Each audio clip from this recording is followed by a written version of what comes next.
What's up, man? Mendoza. Of course. My Cactus Cup There you go. raises to you, Fernando Mendoza. Yep. I'm not as salty as last year. We were both riding on the Ginty train pretty heavily last year. But yeah, cheers on the Soleil to you. But yeah, we were both on the Ginty train last year. Mendoza's a worthy winner. Like, he's had a great season. They have an inside track to the national championship. I mean, we're going to get into that tonight. And so, yeah, I've got no beef. You say it like, oh, he's a worthy winner. Yeah, like he is. They both had a great season. If you would have given it to Pavia, I think you wouldn't have. You just wait for storylines. You just wait for storylines. Oh, this guy. All right, welcome to the Sideline Podcast. My name is Kevin Showalter. This is episode 63, coming at you with some football talk. We've got college football tonight, NFL, Heisman stuff, and a little bit of everything in between. If that's your style, go ahead and hit that subscribe button on YouTube and give us a follow on X. Tonight on the show, we have some TSP Walk Ons back. We have plural Walk Ons again. So a couple friends of the show are back to hype up their college football teams that are in the playoffs. So that'll be exciting. We'll dive into our storylines, as you just hinted at.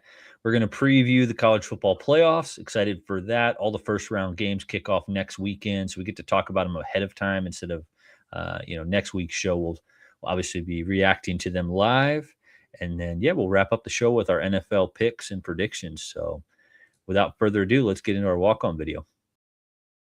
Dak here with my matchup prediction for the Oregon Ducks and JMU Dukes. Now, Oregon is the number 5 seed, hosting in the first round number 12 JMU, with an opportunity to advance to play Texas Tech in the Orange Bowl in the next round. But I have to say, there are levels to this, and a Big Ten team versus a Sun Belt Conference champion doesn't match up very well. I shout out to JMU. I do commend them for getting to the big dance, but they ain't going to be dancing, and there will be no Cinderella story, unfortunately. The spread is 21.5 for a reason, so give the Ducks the win in Autzen Stadium in front of that fabulous crowd who will show out. The Ducks will win this game 45-20. I feel like Oregon's speed and explosiveness on offense will be just too much at the end of the day for JMU's defense, despite having a good season. Yes, they are 12-1, but unfortunately they haven't played anybody like the Oregon Ducks. Go Ducks, baby. Let's get this W. I see everybody doubting the Oklahoma Sooners. I see the smack talk of our offense. Our defense didn't go anywhere, though. They're not going anywhere. And it's going to be a cool game. It's going to be a big game. And I expect the defense to do what the defense has done all season. Dominate, suffocate, and just eat up pressure. Offense will get it going. Oklahoma will win. I'm going to go 31-28 Oklahoma Sooners. Brent Venables finally gets that playoff win, and he moves on. So I believe that this game will be run based off the most complete offense. A&M has showed flashes that they can be one of the most dominant offenses in college football, but it's been very inconsistent. But with the hopeful return of Moss, I feel like that A&M will have an easy time getting the ball rolling, and once they get the ball rolling, it won't stop. And there's nothing that Miami can do to stop that. But on the other hand, if Miami decides to show up in a form that we saw against Notre Dame, then it would definitely give the Aggies some trouble. But in the end, I think that A&M will win.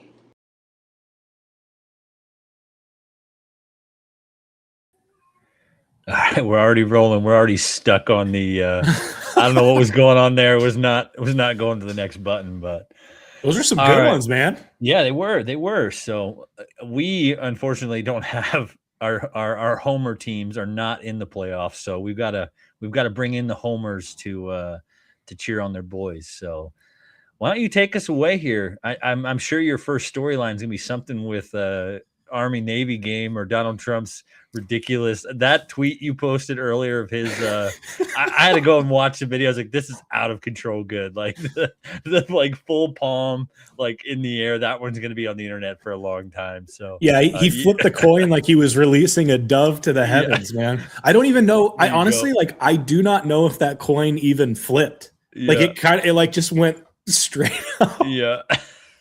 But you can rest assured. Yeah. That was the best coin flip on the face of the planet. The best. You've never seen a coin flip as good as that one. It was outstanding. Man, he's a trip every time he's on camera, man. The dude's a trip. Never misses on the opportunity for something. So anyway. Yeah. Well, I'm not going to bring that up, but I do want to I've been itching because you and I have been going, yes, I'm the guy on X. And so I'm on the main account, and I know sometimes I post things that don't reflect the full breadth of opinion on the Sideline podcast. So I understand that. I've been kind of pushing Mendoza. I thought he was going to be it. I made some comments about how Pavia is not even. I mean, he's a long shot. And if you want to look at the first place votes, I was correct. He was a long shot. He was far off. Yes, he was runner up, but he was far off on first place votes. Yeah. My question to you is, like, why do you think Pavia deserved to, like, do you actually truly believe Pavia deserved to win the Heisman today or tonight? And if so, why? I think it's the story of, as we're in the storyline segment here, I think it's the story of taking Vandy to 10-2, making them a relevant football school, which, again, that's why before the show I was saying Mendoza has a lot of the same arguments. Oh, putting Indiana on the map with Cignetti, like, it's a heck of a year. And I've got no issue with Mendoza winning the Heisman. I think it was Pavia's to win. Maybe it's because he carried my Campus to Canton team to a championship that I'm a little biased. But nonetheless, I just think taking Vandy, who was a year in, year out pushover in the SEC, I think they should have been in the college football playoff. There's no reason that two G5 teams should have made it in. We're going to get into it, but I think both of those games have a chance to be 21-point blowouts. And so what are we doing? I mean, I get the pageantry of, hey, let's put the underdogs in there, give them a shot. But sorry, we're talking Heisman. We're talking Heisman. Yeah, I think I like the story of Vandy a little better. Yeah, I see that, Doug. I think if the votes probably would have went the way they went either way, but this award and people adding Mendoza's stats into what he did in the Big Ten championship, which wasn't crazy. He didn't throw for 6 touchdowns and really skew the numbers, but that does, like, I don't think that those stats should be added in if it's truly a regular season award. But nonetheless, again, I've got no issue with Mendoza winning the Heisman. I was hyped to see him knock off Ohio State. And yeah, he's a worthy winner. I just think Diego had a heck of a season. And yeah, the story of bringing Vandy, from barely, Vandy was on the edge of like, okay, should we boot these guys into the Big 12 to, hey, now they're getting 5-star recruits, and is Vandy a program going forward? So that was my thoughts. But Vandy is a program going forward, and they're not going anywhere. Clark Lee's there. They've got 5 stars signing up. Vandy's going to be fine. But this year, Mendoza proved on the biggest stages that he was the best quarterback, the best player on the field. And so against Ohio State, Omar Cooper goes out early in the game, and he's still, like, that final drive, that was his Heisman moment. And whether they should count the Big Ten championship game towards the Heisman Award or not, you can't ignore knocking off the number 1 team in the nation. He's the only undefeated quarterback. And it's Indiana, man. See, my guy Anthony here, he knows what's up. See, my guy Anthony, he's a man of the people. He knows Diego Pavia, Junkyard Dog, Campus of Canton hero. He should have won it. It's that easy, man. Yeah, well, I guess it is that easy. If only the Heisman voters were watching this podcast right now and delayed the voting. Yeah, if they would have given it to Ginty right now if they were listening to this last year. But, there's narrative in the award. I know it's not just stats. And Mendoza had good enough stats to win it. So, again, I don't want to spend too much time on this because I'm not angry that Mendoza won it. You seem angry. I'm so mad. Anthony, Diego should have won it. I respect that opinion. If you want to throw a comment in there as to why you think that, we'll put it up on the page. We're going to move on to another storyline, but we'll throw it up on there. I'm interested in hearing what you have to say.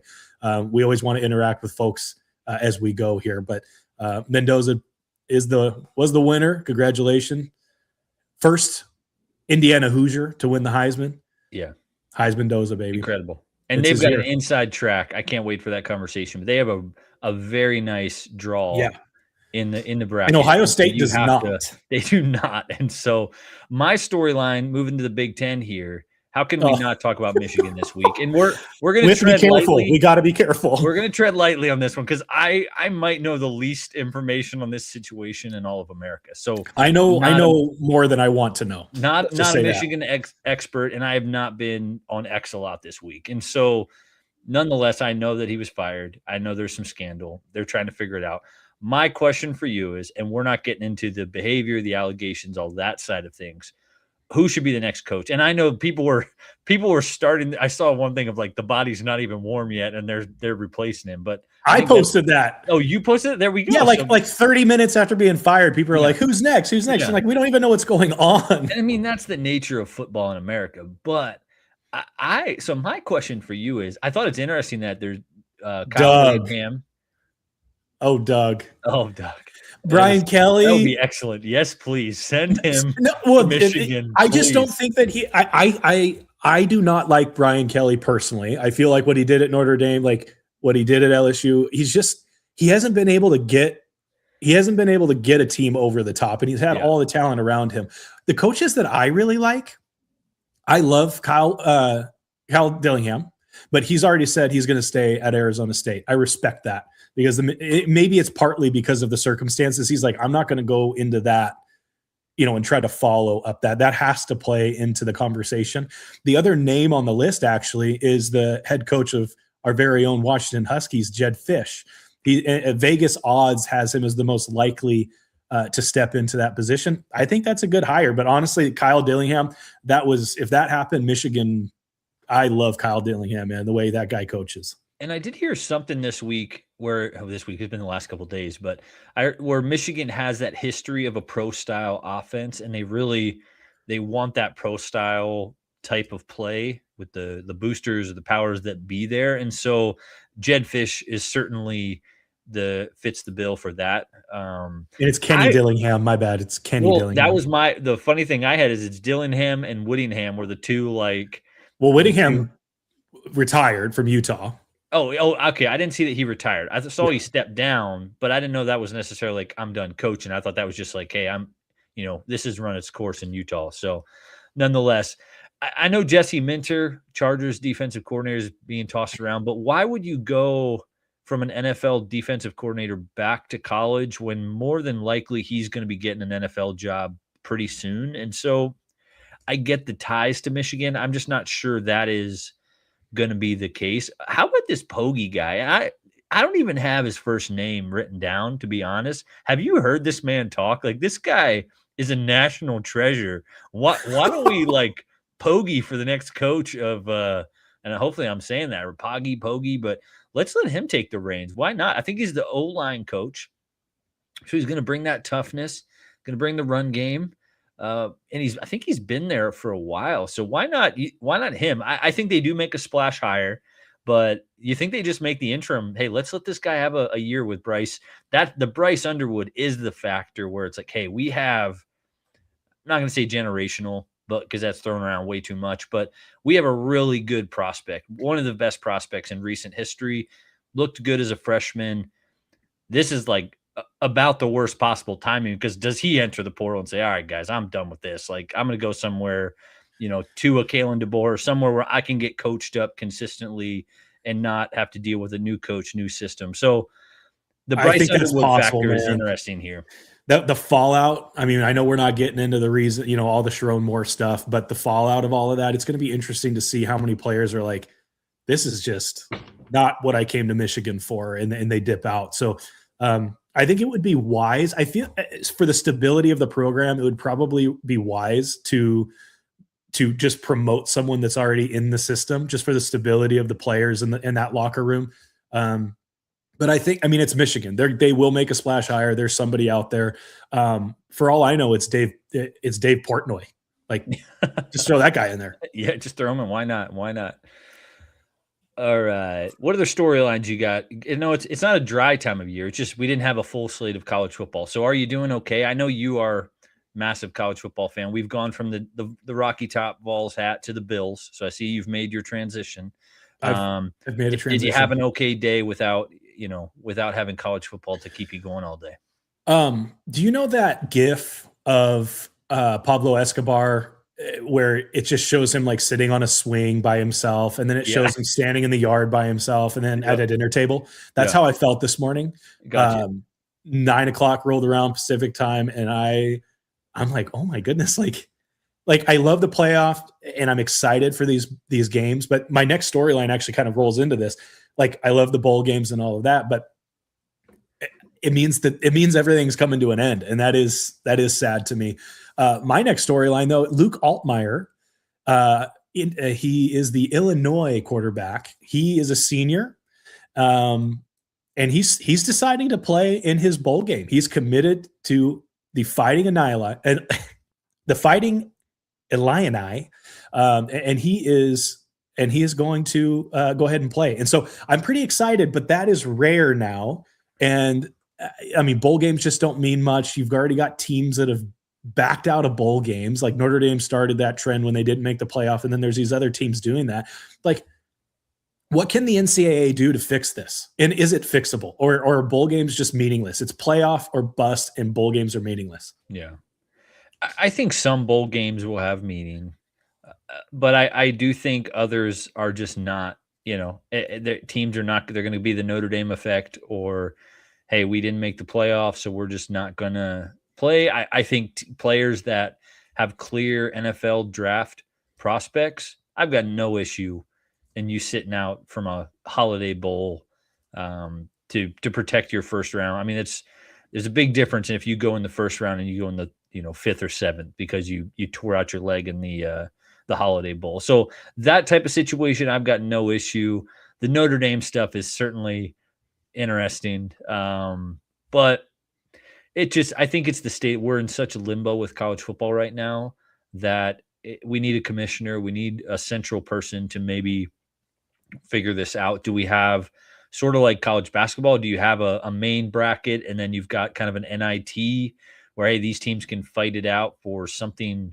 I don't know what that lower level prize would be other than pride, but I bet a Texas, a Vandy, a Notre Dame, they'd get in a bracket for pride against other quality teams. And I mean, would they though, for pride? I mean, I thought that's what the bowl games were when they used to have like 12 bowl games. And then when they expanded to like 78 bowl games, now they mean nothing, but like, it's still a bowl. Like that, to me, that's still something that you worked for. They need to tighten up the standards and make a choice that's for the betterment of the product rather than just filling their pockets with money. I know that's not going to happen, but I think that's the only way to fix it. I'm answering my own question. Yeah. Again. No worries. No worries. All right, let's move along here. So we are, and let's go ahead and do this. Let's go ahead and introduce. So we have Julian here today. Welcome to the show. Texas A&M Aggie, friend of HTX Balco, Duffy. Appreciate you filling in for him tonight and being part of the show, man. How you doing? A little college football withdrawal over there for you, or are you doing okay? Yeah, woke up and then it felt like I couldn't do anything all day. I mean, there's nothing to do. You and Booker just in your backyards. See, Booker told me he was doing landscaping earlier. I didn't know that was mean he was just standing in his backyard, like holding on to the lawnmower, not going anywhere. But you want to know what I was doing? I was blowing leaves, and I have this blower that sucks. It'll blow leaves, but then it'll suck it up and mulch it. Do you know how off my game I am today? I left the bag unzipped in the back, and I'm sucking up leaves, and it's shooting a mulch out the back right behind me. That's how out of sorts I am right now, guys. Yeah. So there's that right there.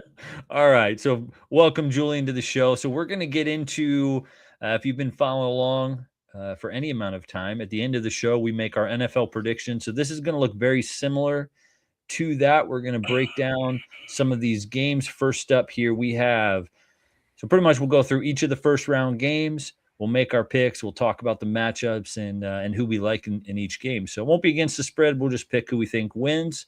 We're already excited for college football next weekend, playoff to be getting started. So let's start with the rematch. Actually, we have 2 rematches. I didn't realize we had 2 rematches in the first round. But let's start with the first one, Alabama versus Oklahoma, back in Norman. Booker, why don't you get us started? What's your feeling on this game? Predictions? Who you liking in Alabama versus Oklahoma? All right. Well, I am going to take Alabama. Oklahoma's dealing with some front 7 and secondary injuries. Alabama is elite. They are elite defensively. They force turnovers. They've got a +7 margin. I'm also taking into consideration here the rematch factor. Oklahoma got the best of them in the regular season. I think beating Alabama twice is not a reasonable bet. And so I'm taking Alabama here. Julian, what are your thoughts on this game? I'm gonna have to go against that. I'm gonna take Oklahoma. I mean, there's been talks of going around about Ty Simpson being out and stuff like that, and I mean, it's not the same Alabama as it was 5 years ago. I don't think there's going to be a quarterback that can step up and replace his shoes, and I think Oklahoma's going to take advantage of that. I like that. Doug agrees. Sooners and Norman. I'll break the tie here. I'm going to go Oklahoma as well. I think the home field advantage in this type of game is going to be a big deal.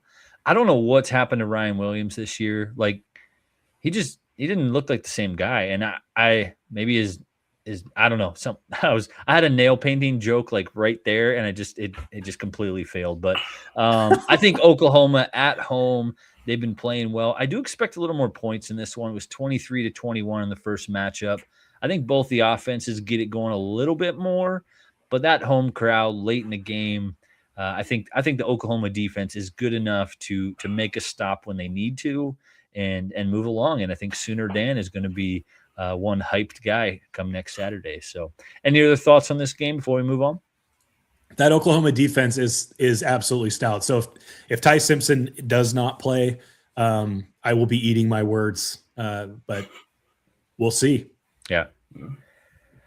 All right, let's move along here to Miami versus Texas A&M. Julian, this one's a little bit closer to your heart.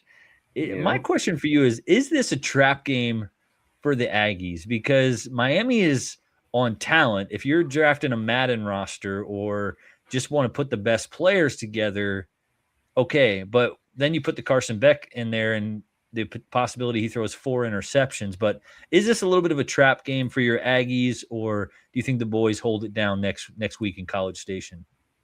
I mean, I've seen it firsthand all season. I mean, those boys go out and play. They work. And it's a big thanks to Coach Elko. I mean, there's just so much he's done for that team. And I believe that there's no such thing as a trap game when it comes to that type of A&M team right there. And honestly, I mean, I hope Beck throws 4 interceptions, but I mean, even if he still gets it going, if he gets the offense going, I mean, that defense is still elite. I mean, yes, there's problems with the run game and stuff like that, but besides, I mean, that A&M defense can hold it down until our offense can get going. I mean, so I don't think it's a trap game. But yeah. So you're taking Texas A&M. Of course. Got to go with the home cooking against the world, baby. So I thought this was an interesting thing. Both teams average over 32 points a game and over 440 yards of offense. So in my mind, there should be a lot of points scored, but I feel like this one could be the opposite of that first game. Maybe these defenses show up to play a little bit more. I'm going to go with Texas A&M as well, because I think a common theme in these first round games is the home teams. That's a huge advantage to get the home game, especially in a college atmosphere, especially with the 12th man there in Texas. So yeah, I think the Aggies, whether Beck throws 4 interceptions or not, I think that Texas A&M is a good team. It's unfortunate that Texas loss kind of puts them down in the standings, but hey, it works out a little bit. They get a beatable Miami team here in the first round. So I think it's a good a good draw for your guys. So Booker, who are you taking in this one? Well, I think it is a little bit more of a trap game. I've been saying it all season. Miami, I think, they're a super talented team, best team in the ACC, in my opinion. It's going to come down to quarterback play on both sides. Marcel Reed has been really good, but he's had some issues as well, especially in the first half. Carson Beck, he can either throw 4 interceptions or be the Carson Beck that we expect him to be. So it comes down to quarterback play here. I'm taking Texas A&M. I just think that Miami is not going to be able to march into College Station and get a win there. Texas A&M is rolling, and I do believe that front four for Texas A&M is going to be able to get to Carson Beck without needing to blitz. And so give me Texas A&M here. There we go. Clean sweep on that one. So fun fact, there was a lot of trivia opportunities for this show. I almost wanted to bring it back, but we're sticking true here. So Tulane versus Ole Miss, before we throw this graphic back up, either of you know the score the first time these two teams played this year? They played week 4 of this year. Any guesses on that? Ooh, I bet it was probably a 30-point loss for Tulane. I don't know the exact score. 45-10. 45-10. So next up, we have Tulane versus Ole Miss. Lost 45-10, like we just said, in week 4 of this year. Now, that was early on. Retzlaff was just finding his sea legs, changing schools. But what are we doing putting 2 G5 teams in the playoff? I can't get over this. It's a good story for Tulane and James Madison. But, oh, man, I don't know. Julian, do you have any hype on – or Booker, do either of you have any hype? Talk me into Tulane on why we should be believing that this isn't a just can they cover the 17? Can they keep it close? Do they actually have a chance, or are we just all going to clean sweep for Ole Miss again? Go ahead, Julian. I was going to say after the American Conference game, I mean, they forced 3 turnovers against a high-powered offense like North Texas. I mean, they showed they can compete on the defense side of the ball. So, I mean, if they can translate that to an SEC team like Ole Miss, I mean, I don't see no reason why they keep it close. But, I mean, I still don't think it's going to be enough. Yeah, I don't think it's going to be enough either. I do think it's going to be a closer game. The interim coach situation can sometimes create a little bit of sloppiness or a flat start. But also people, the players can rally behind that as well.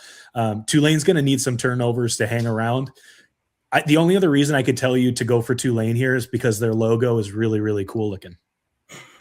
Really, really cool.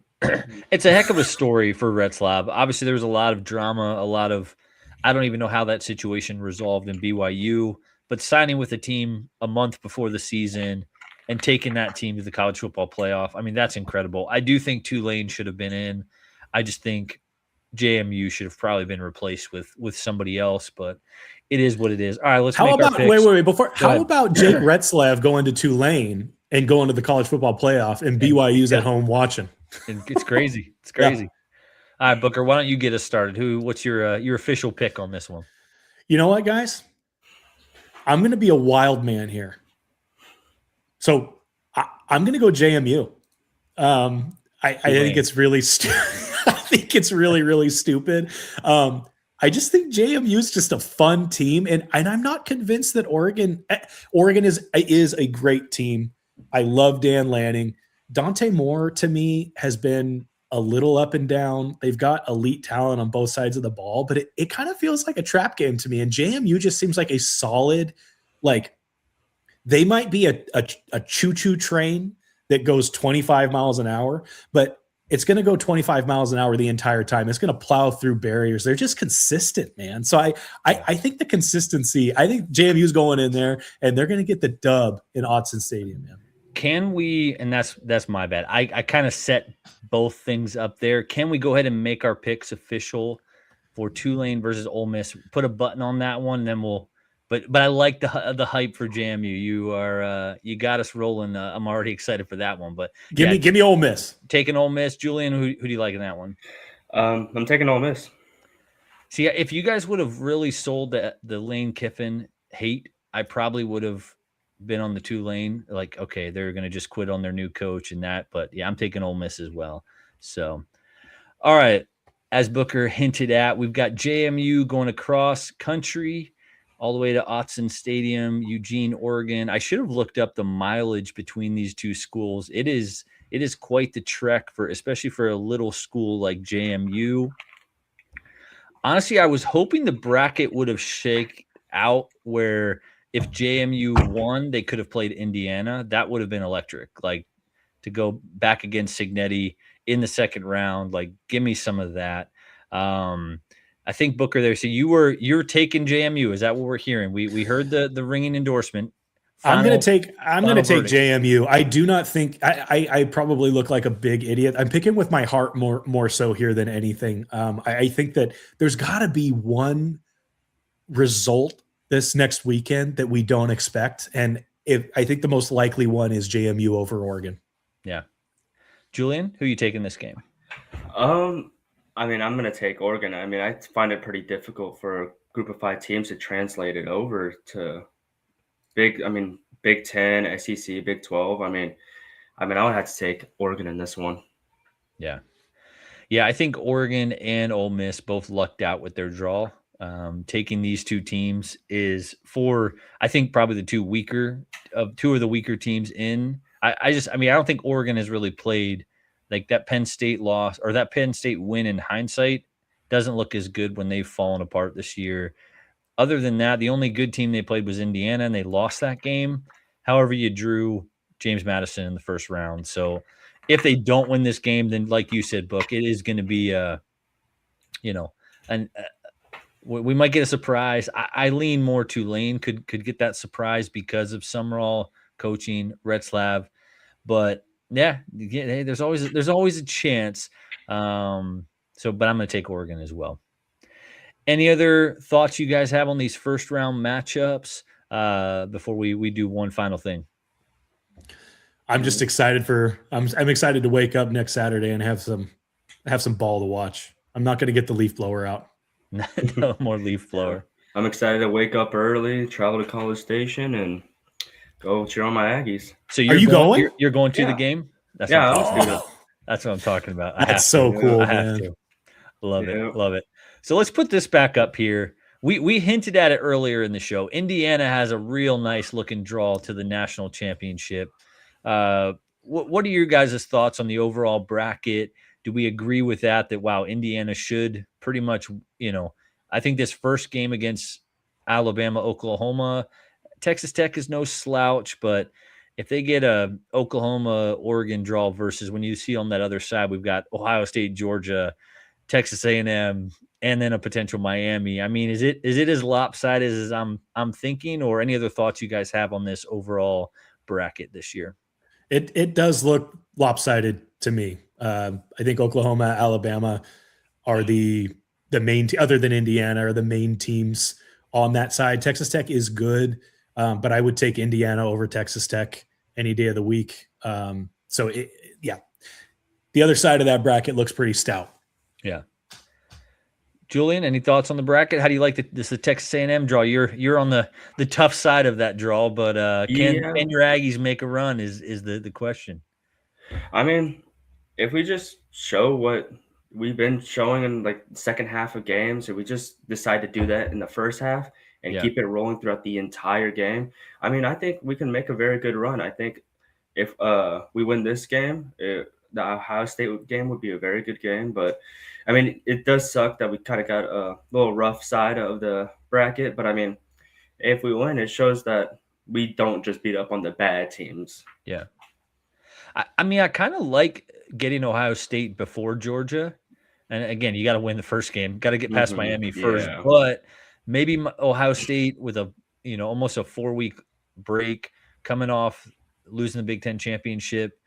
Maybe Ohio State is. I know they were wire to wire. They've been the number 1 overall team until this past week. But, I kind of like getting Ohio State off of a loss, and then you have to beat Georgia.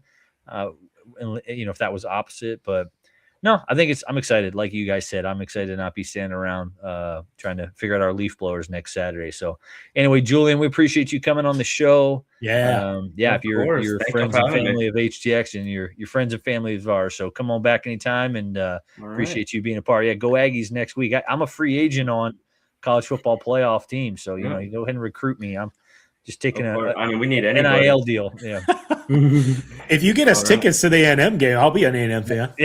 He's like, I'll burn my I'll burn my Tennessee hat in front of you. Yeah. All right, I got a lot of A&M gear. You can put Yeah. it. Love that, man. Thanks, All right. Julian.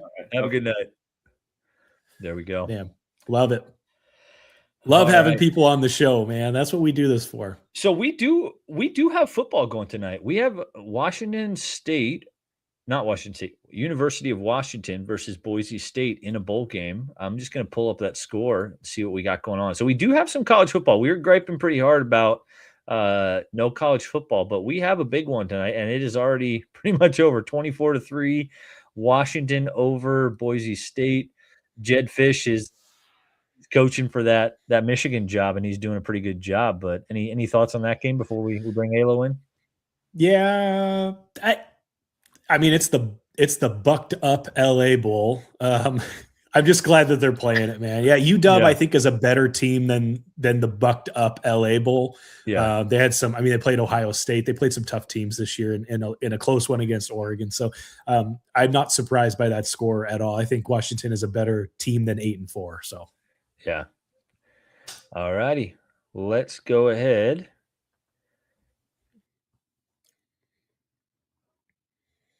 Let's just get there we go. How's your Saturday going, man? You having some college football withdrawal today? You've been just holding your leaf blower trying to figure out what to do on a Saturday, or how's your weekend going? I'm just waiting for tomorrow, man. I'm super excited for tomorrow. It's like, and then next week the college playoffs start, so I'm super excited for that. But yeah, it's never like, I think the worst time of the year is like literally after the Super Bowl, because then you don't have nothing. Yeah. It's tough. I'm excited for tomorrow, but as an Eagles fan, I'm getting a little nervous. Like I'm excited for these games, but like if they lose again to the Raiders, people are getting fired. People are asking for new quarterback. Like it's just so I'm a little nervous for tomorrow. I'm like, come on, we got to beat the Raiders. Gotta beat the Raiders. So if you can't beat the Raiders, man, y'all are in trouble. Yeah, I mean it's just tough because you guys lost to Justin Herbert with one hand. Yeah. I mean, he literally was not trying to throw. Yeah. He was literally trying to hand it off. Yeah. So, I mean, they weren't trying to put him in that predicament. So, well, we talked about Christian Watson last week. It wasn't our best week on the ALO's 18, but Christian Watson was a slam dunk. So we hit that one pretty hard, and he had 24.9. We won't talk about the Dolphins stack. You were full send. I mean, you had the jersey, confidence through the roof. I am interested to see. You've got another stack here on the list, so let's see what you got for us. Yeah, so guys, this week is super important. It's playoff week. It's the start of fantasy playoffs. For those that have made the playoffs for fantasy, congratulations for making that. It's not easy. It's definitely not easy winning a fantasy football league. It's all about luck and all about how you manage your team. So starting that off, this week is super important. I hope I hit on all these for you guys. I'm going to start with Jaylen Warren. He's super important because the Steelers have been playing better. They just got off beating the Ravens and on top of their division. And their run game has improved. That's what helped them a lot. And Jaylen Warren has gave them a spark. Now he's playing the Dolphins defense. I think their run game can still be exposed. I mean, they've played and won. They're on a winning streak, but they played some pretty bad teams. This will be the first time they play a pretty decent team, and I can see Jaylen Warren definitely taking off on the Miami defense on the run game. So look for Jaylen Warren this week. Also, my next one, number 4, is Stephon Diggs. Drake May is having a huge year. This is revenge game part 2. I think Diggs gets more opportunities this week. I'm pretty sure him and Drake May are talking behind closed doors and saying like, hey, feed me the ball. I need the ball this week. And he will. I think he'll force feed him. But I also think that he has a good game and gets them a win. Diggs and May look like they have a strong connection, good chemistry. And the Bills defense isn't like that great. It's okay. It ranks 15th against wide receivers. So I definitely see Diggs with the 100 yards and a touchdown. Definitely start him this week. What do you think about that, Booker? What do you think about Diggs and Jaylen Warren? I like it a little bit. The only reason I don't like it is because of the hat that I've got on currently. I hope for the sake of Alo's team, you are absolutely correct. Stephon Diggs can have a trillion yards and 32 touchdowns tomorrow as long as Josh Allen has 33 touchdowns tomorrow. But I like the Jaylen Warren pick as well. He's he's the man there, and the Steelers have been getting hotter as the season goes on. And Aaron Rodgers, the quarterback play along with the wide receivers has not been as steady. It's been getting, it's back and forth. And so I think Jaylen Warren's a solid pick as well. Perfect. Yeah. So number 3 for this week. We know Dart has been extremely productive this year, especially without Neighbors, without his wide receiver 1. So with that being said, I have Wan'Dale Robinson, and Dart actually loves throwing him the ball, and he solidified himself as wide receiver 1, especially because I said Neighbors is out for the year with the torn ACL. And he's going to have a lot of opportunities in this game, especially against the Commanders. They have a banged up defense. Their defense ranks 23 against wide receivers. So look for Wan'Dale Robinson to get a lot of targets. I say like 11 or 12 targets. I can see him having like 7 catches for 100 yards and a TD. The Giants are gonna have to throw this game, and I think they'll execute against the Commanders. And then number 2, this one's super important because I know he had a good game last week. And a lot of that was because of opportunity, because David Njoku got hurt during the game. He hurt his knee, and he will be out again. So look, Harold Fannin Jr., I'm saying it now, will be a league winner. If you have him, you must start him. He's been balling, and now that he's getting the opportunity without David Njoku, he has a favorable matchup against the Bears, who rank 19 against tight ends.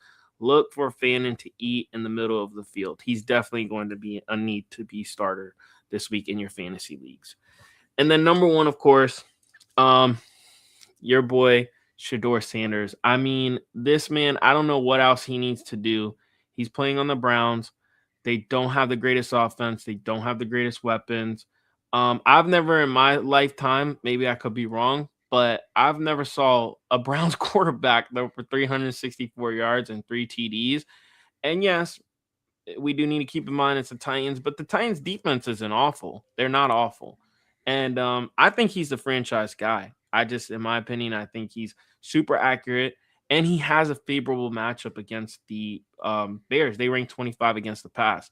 So I do see Shedeur winning you a division, at least the first round game that you have this week in fantasy football. I think he's super important.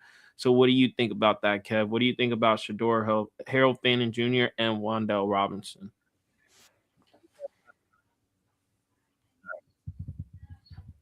Well, there we go. The Browns scoring 28 points and losing with that defense is crazy.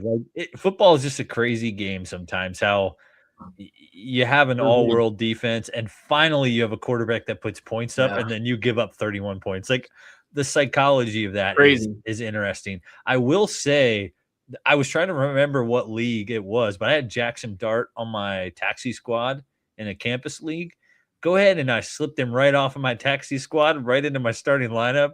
That's against Tyler Diesel this week. So I hope he goes nuts, and Wan'Dale Robinson also goes nuts. I'm a little the Brown stack has me a little nervous, but I like the confidence. And I do think Shedeur, I know Booker's not as much on Team Shedeur as I've been, but I think he's gonna be a guy, whether it's in Cleveland or somewhere else. I think yes, he's got the mindset of the watches and all that stuff, but I do think he's got the ice in his veins, gets sacked, throws an interception, does not care, is just going to go right back. And you have to have that as a quarterback. You can't oh man, I made a mistake. Because you're going to make a lot of mistakes. Like, you have to just be able to flush it and move forward. So I think it's a solid A team this week. Booker, you got any Shedeur thoughts before we move on?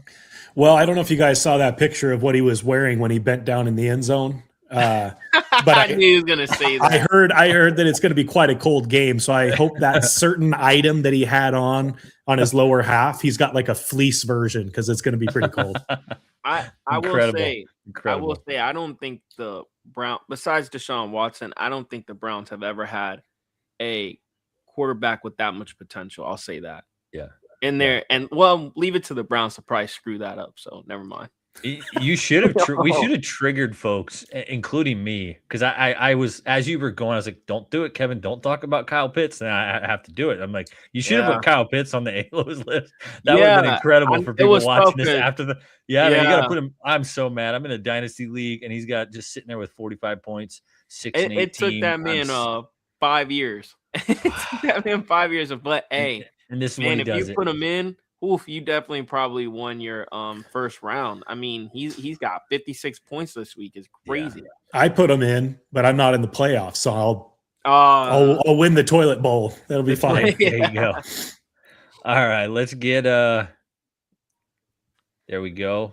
What's up, Tyler? Yes, what's up, man? So good to be back, fellas. Good to have you. What a great time to come back for Heisman Doza. I'm sorry I missed you earlier, Booker. I wanted to talk about it. Phillip Rivers. We got Uncle Phil coming in to save the day. I was over there with the boys getting sweaty, kind of putting some young guns down. But Heisman Doza had me all worked up, so I had to jump on a little Apex, a little Fortnite. Show them we still got it. Yeah, we're all like having withdrawal of football, and Tyler's just still rolling away of the Phillip Rivers hype and the Mendoza hype. So good for you, man. Good for you. What's your nervous level, man? Am I going to beat you? You're 9-5, and my 7-7, 500. Dude, the CJ Stroud, and Tyler and I aren't going to hijack this whole show, but did you like that? Not CJ Stroud. Do you like that Jackson Dart off the taxi squad to take you down this week? Again, it just I took care of you in the regular season in the college league. And now you creep up and you steal the championship from me because I made a couple bad decisions, let some people stay on the bench. And Diego, of course, is riding the horse in front there, trying to lead the charge. And sure enough, you get that win. Now here we go again. I took care of business earlier, and now you're creeping up on me with another crazy squad. T. Higgins being out's going to hurt me. I got to figure out something. Might be time to just see what's out there and you just put in a prayer. Yeah. All right. No, very good. Very good. All right. Let's go ahead and jump into our NFL predictions this week.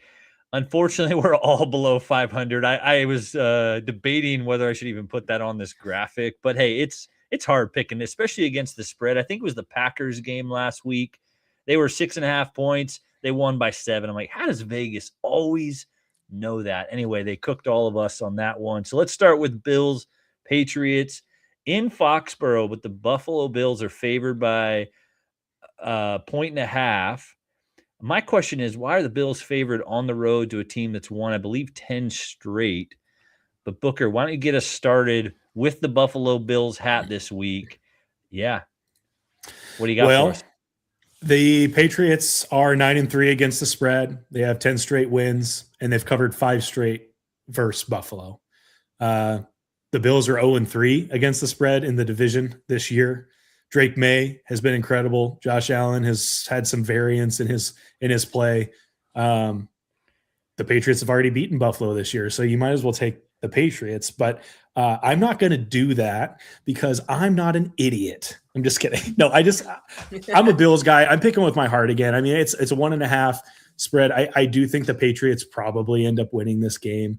But I can't go against the Bills. It's getting towards playoff time, and the Bills need this more than the Patriots do. Give me the Bills.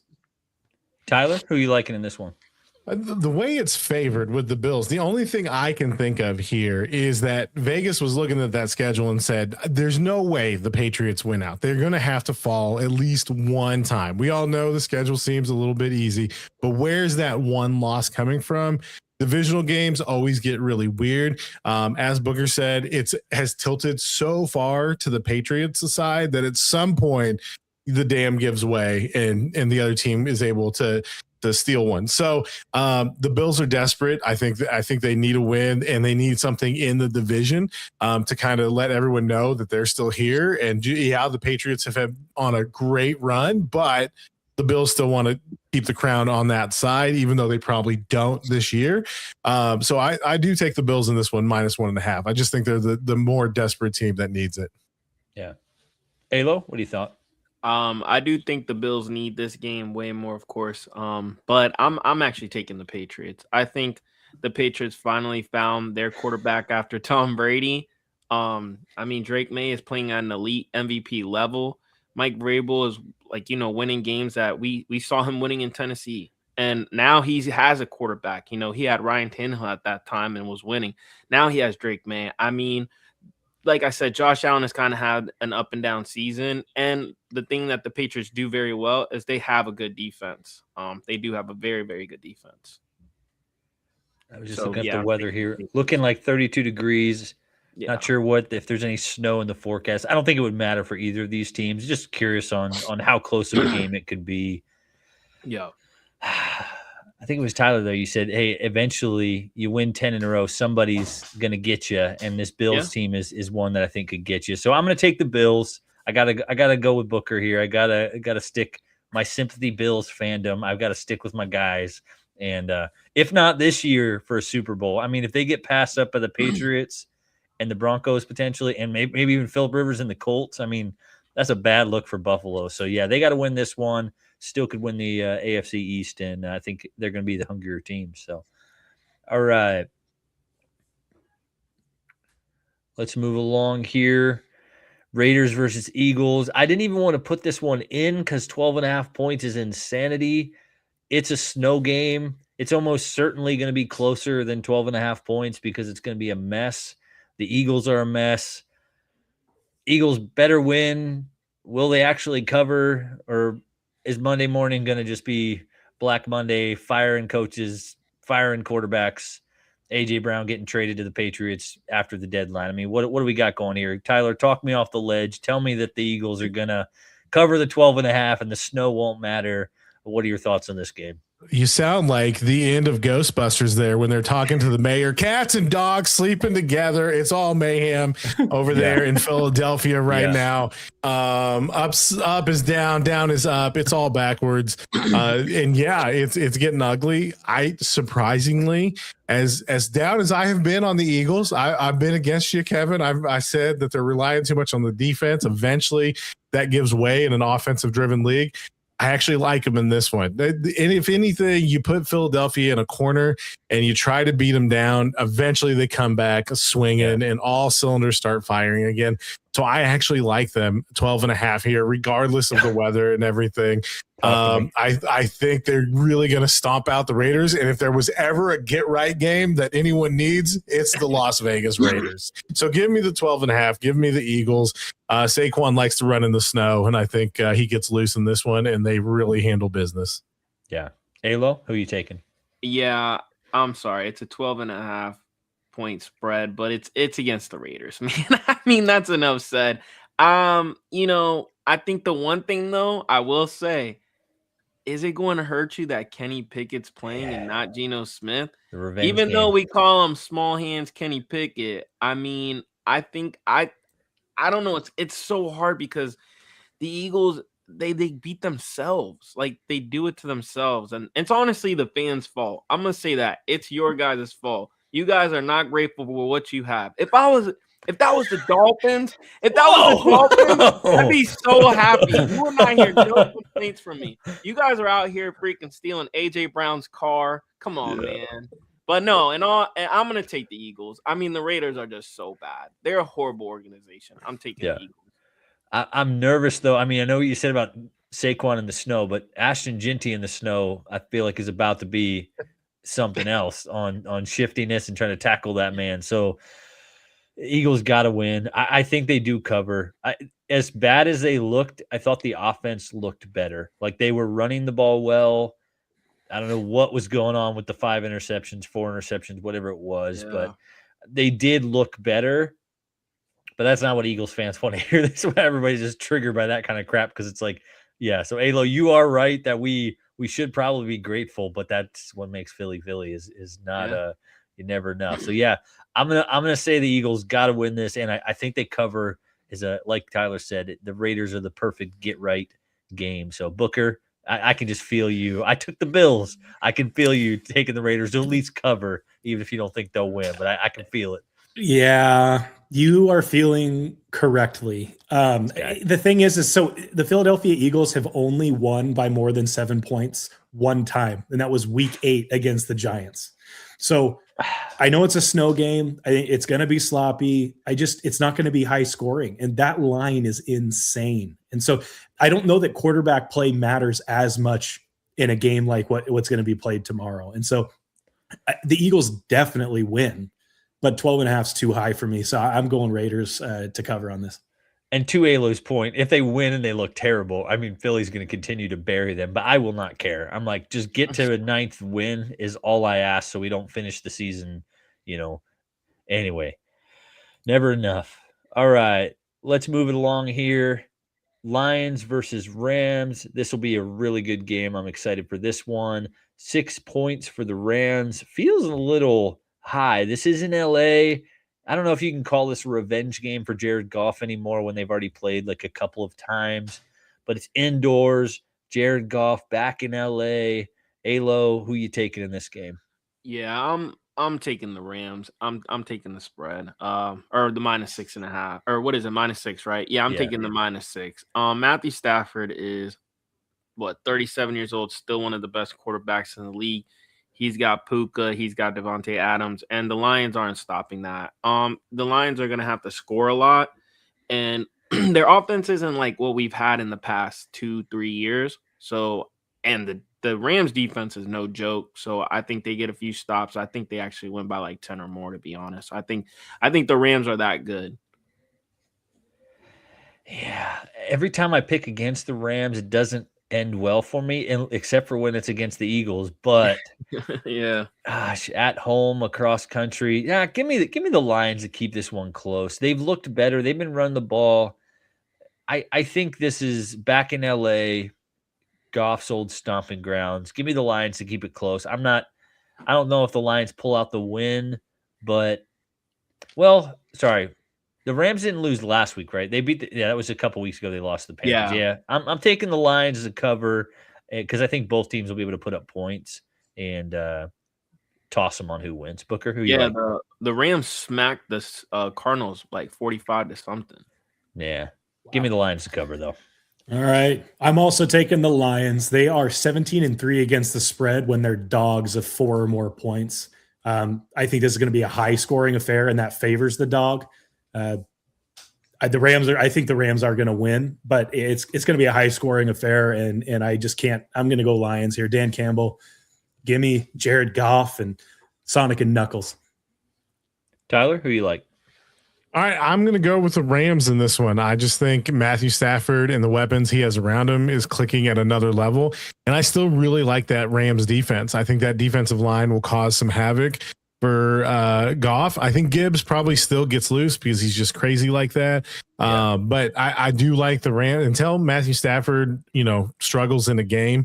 I'm just going to keep riding them. So I'm just go with them again. I do like that little call out with the 17-3 against the spread. Really like that for the Lions. And I do agree with the shootout here, but I just think overall the Rams defense is a little bit more stifling and enough to hold the Lions back a little bit, just enough for them to cover, probably like 8 points. All right. Let's plug along here. We got Packers versus Broncos. We have some good games this weekend. I'm really excited. No college football today, but some great NFL games to look forward to tomorrow. Packers, Broncos. Again, the Broncos are on a crazy win streak. Packers are kind of up and down. Hard to know what you're going to get at times. But 9-3-1. They're a good team. Why on earth are they favored going into Mile High? I'll take this one. I feel sort of like Tyler on the Patriots on this one. Like eventually your win streak will end. So I'm nervous with picking the Packers and that they're going to cover in Mile High. Not sure what the weather's going to be like, but give me the Broncos in this one to either win this outright or keep it closer than 2.5 at home. The Broncos just play teams close. Again, the Packers roasted us last week. Of course, they're going to win this by a field goal late and make me look dumb, but I'm going with the Broncos on this one. Booker, who are you taking? I'm actually taking the Packers. I believe the Broncos are possibly going to be missing 2 starting offensive linemen. The Packers are elite against pass rush. They have an elite pass rush, and Jordan Love excels against man coverage, in which Denver plays heavily. And so it's going to be a field goal win or more. So give me the Pack. Yeah. Tyler? Yeah, I don't know how the Broncos consistently keep these really close, but they have a knack for it. However, I do think that the Green Bay Packers need this win. I think they know they need this win. And I was surprised by Jordan Love and how he did tear up that man coverage. So I'm taking the Packers here. I think the Broncos defensive line will disrupt a little bit, but I think the Packers just need it. Yeah, makes sense. Elo, who you like? Yeah, I got the Packers as well. Jordan Love's playing pretty good. He has Christian Watson, which has come back from that injury and looks pretty good. Also, I think Bo Nix struggles against good defenses. And Michael Parsons, I think, gets to him. Michael Parsons in that defense gets to him, and he has a tough day because he's known to throw some picks. So he's known to have some games. Yeah. I heard something today where it was how soon is it to call Micah Golden? What's Golden's first name? Oh, Matt Golden. Matt Golden. How soon is it to call him a bust? I was like, his first year? Like that's pretty ruthless. Like, hey, this guy's a bust. Matthew Golden, chill out, man. Yeah. So, all right, here we go, Tyler. Colts versus Seahawks. Old Man Rivers is back. Those 10 children, and who knows how many grandkids were driving him nuts in retirement. So he's like, you know what? I'm going to go out there and get tackled by the Seahawks defense. I think that was that a 13.5 I saw there on the notes? My notes are gone. 13.5 on the road. We got to start with Tyler on this one. Are your Colts going to keep it close, or are you going to take them to win this game and shock the world? Take absolutely no legitimate information from what I'm about to say. No, Uncle Phil is here to save the day. He is going to come in. He's been talking to Steichen every single week. He's running the same offense with his high school boys. He knows it. He knows everything in there. But look at it like this. Everything that was Daniel Jones' success was about reading the defense and taking the options that Steichen gave it to him. There was not anyone else we were going to get in the building to learn that playbook and go out and execute the way Steichen wants to in that short amount of time, unless you have a walking football encyclopedia come through the door and start slinging the rock because the ball's flying off his hand. Give me Uncle Phil to not only cover, but to win this game and save the Colts season. They're going to run the ball. They're going to get it out quick. Look for Josh Downs underneath, Tyler Warren with a big game. And they're going to, and then, AP's down there somewhere. And I've heard he can still sling that deep ball. So give me the Colts in this one to friggin' win. Wow. Just a heads up, anyone who just joined in, I want to let you know that before that rant, Tyler did say, do not take any of this seriously. Yeah. Hey, Lo, what are your thoughts? You agree with Tyler on that? I just want to know if Philip Rivers is going through some stuff, if maybe one of his kids is getting married, because I don't know whose bright idea this was to go against the Seahawks defense. You know what I wanted to be? I wanted to be the guy that was there when him and his wife were talking. I mean, did she talk to him? Did she go, did he say, hey, babe, do you think this is a good idea? Because, I mean, that man has never been fast. I think everybody on this panel is faster than Philip Rivers. I mean, I'm assuming that we all are. Thank you. I'm just going to say this. He's going to get killed out there. He's going to get against that young Seahawks defense. Yeah, give me the Seahawks. And it's not Uncle Phil, it's Grandpa Phil. Grandpa Phil. First ever. Well, not first ever. What I saw today was in recent memory, the first guy to be playing as a grandpa. But I'm not going to pick them. I will take the Colts in the points. I like the 13.5 to the Colts. I mean, that's I think Philip, even in junk time, he could try and backdoor cover this. So give me the Colts on the points side. I mean, this is the best possible option for the Colts. I don't know if it's a good option. Hopefully he stays healthy. The statistics on 44-year-old plus quarterbacks is not great when there's really large men coming to break you in half. And so, Yeah, I hope it works out for the Colts. I hope he catches lightning in a bottle here. That would be an awesome story. And I'm taking the Colts to keep it closer than 2 touchdowns, but this will be an interesting ride over the next couple weeks. You can't have it all, right, Tyler? You can't have Indiana on the top of the world and your Colts. But Booker, who are you taking in this one? Give me the Seahawks. I heard news that Phillip Rivers' wife upped his life insurance right after he signed his contract. I want to get that conversation. Yeah, I saw him on the tarmac boarding the private jet. He was on all fours because it was icy. Give me Seattle here, man. There we go. Boys, just wait. It's coming. It's coming. Phil's got that belt out. It's coming. All right, one more for me, and then I'm gonna have to dip out, and you guys can wrap this up. But Vikings versus Cowboys. We'll talk Sunday night football. Yeah, JJ McCarthy looked better last week. The Cowboys 5.5-point favorites. I love seeing the Cowboys lose in last week's game. This one should be interesting. My thought here was, why didn't we flex this game? We have so many good games. Can't they start? Like, when can they start flexing games out of Sunday Night Football? Yeah. Or do they still do that, or is that a no? I think they can, but the other games are so good. I think the regular network can actually like block it if they want to. I think the other networks don't want to. And Jerry Jones is not letting anybody flex him out of Sunday Night Football. But nonetheless, this should be okay. Cowboys favored by 5.5.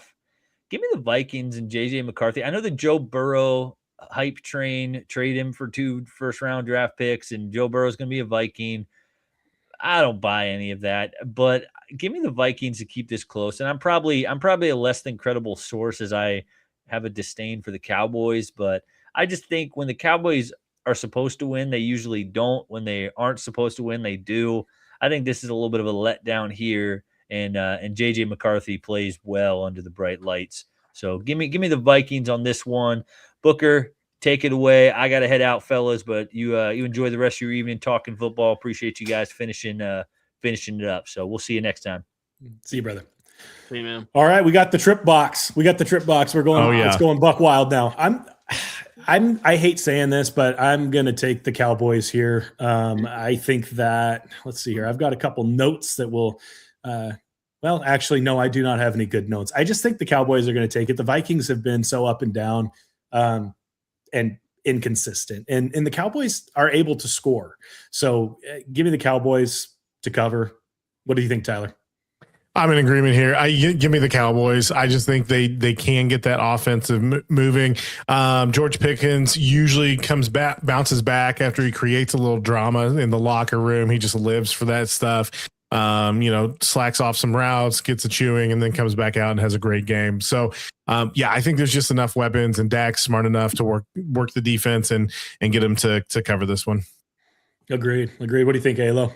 Yeah, for me, I'm taking the Cowboys too. I mean, Justin Jefferson has turned into a different wide receiver with JJ McCarthy. And honestly, in the offseason, if I'm the Vikings, you have a good defense, you have a good offense. I would give up JJ McCarthy 2 firsts and my keys and my car and my house for Joe Burrow. I would, because you're wasting Justin Jefferson's like whole career. And you've already done that to him. He's at his prime right now. Don't do that. So I'm taking the Cowboys. I just think JJ McCarthy's too inconsistent. He's either hurt, he plays bad. He had one good game. I can't go off of that. Yeah. Agreed. Well, guys, we'll see how we do. We're all in the negative currently, but maybe after this week we'll make a comeback. But thank you everybody for watching. Don't forget, tomorrow morning we've got start sits on TSP. Feel free to drop your comments there if you've got some start sit questions for your playoffs and the fantasy. Thanks for coming to the show. Please give all of these fellas a follow on X. We've got Mr. Diesel 31 and ALO Leagues on X. We will drop their handles on Monday morning. Everyone have a good night. And we made it through a Saturday without college football, but we got football coming tomorrow and next week. So just hold on tight. Thanks, everybody.